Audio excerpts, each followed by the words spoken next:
السلام علیکم ورحمۃ اللہ وبرکاتہ۔ مجبوری ہمیں کس حد تک لے جا سکتی ہے، کہاں تک لے جا سکتی ہے، اس چیز کا ہم اندازہ بھی نہیں لگا سکتے۔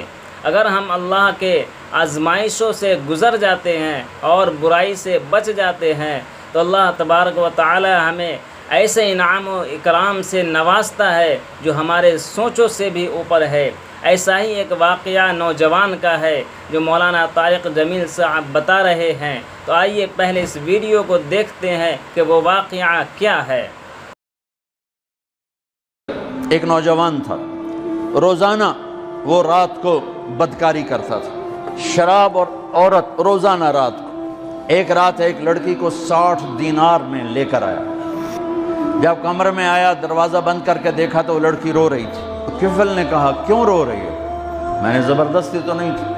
اس نے کہا، کفل میں عزت دار ہوں، بھوک نے یہاں تک پہنچایا۔ تو کفل رونے لگا، کہنے لگا، بہن جس عزت کے ساتھ آئی تھی اسی عزت کے ساتھ چلی جائے، میرے لیے دعا کر دے، میں بہت کمینہ انسان۔ لڑکی چلی گئی، تھوڑی دیر کے بعد وہ مر گیا۔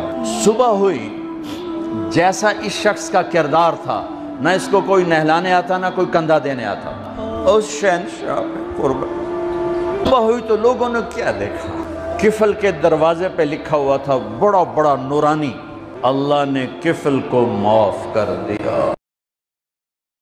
اللہ ہم سب کی حفاظت فرمائے، ایمان پر قائم و دائم فرمائے۔ اگر ویڈیو پسند آئی ہے تو ویڈیو کو لائک اور شیئر ضرور کریں۔